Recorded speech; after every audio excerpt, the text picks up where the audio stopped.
My joy to be able to introduce you to our next guest, Dr. Gus Reyes, who serves as the director for the Texas Christian Life Commission and who also, he raised me, and so I revere him. He is a man that lives out his faith behind closed doors, and I can just testify that God discipled me through my dad, gave me an earthly example that just blesses me, and so I know he has a word for you that will encourage you. He's been in youth ministry for 30-plus years, and I'm excited to introduce him. So hear from Dr. Gus Reyes.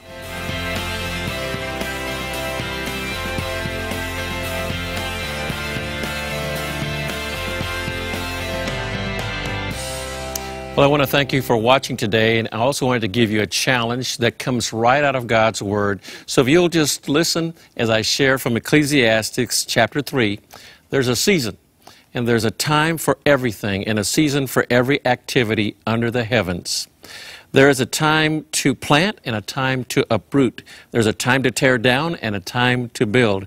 There's a time to weep and a time to laugh, a time to mourn and a time to dance, a time to scatter stones and a time to gather them, a time to embrace and a time to refrain from embracing, a time to search and a time to give up, a time to keep and a time to throw away, a time to be silent and a time to speak. This is a time to speak. And I want to invite you to consider your time to speak to churches, to speak to schools. You know, you're probably asking, what can I do? And you've heard some ideas, but I want to invite you to consider three things.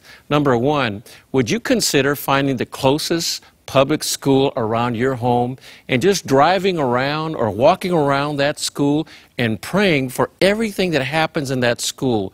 Pray for the safety of the children. Pray for teachers who would do a great job academically to help encourage children to do their best. Pray for the principals and the counselors and the administrators because they have a huge job. Pray for security and for the janitors and for everyone who's making a positive contribution in the lives of the children. Walk around the school. Pray around the school. Ask God to bless that school and protect that school and everyone who's there.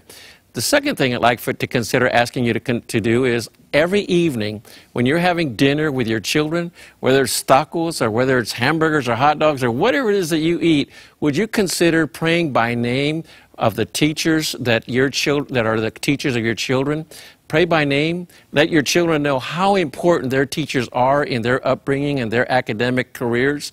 Say their names when you pray. Ask God to bless those teachers. Ask God to bless your students as they obey and participate with those teachers. Ask them to follow the instructions of those teachers and to pay attention to those teachers. But do this in a form of a family prayer.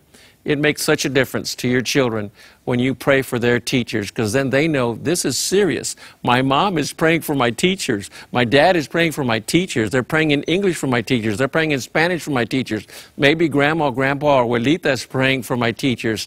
You're sending a message to your kids saying, you know, teachers have an important role and we need to listen to them. We need to heed them. We need to follow them. This is the season to speak to your children about teachers. And then the third thing I would like to say and suggest that you might follow as an invitation is this. Would you consider going to your pastor and taking time with your pastor to pray for that school with your pastor? Asking your pastor to lead church members to go and pray for that school? Perhaps, like you've heard, you might want to talk about with your pastor to invite people from that school, the principal and teachers, to come to your church and pray for them during a church service. That would make a big difference. This is a season to speak.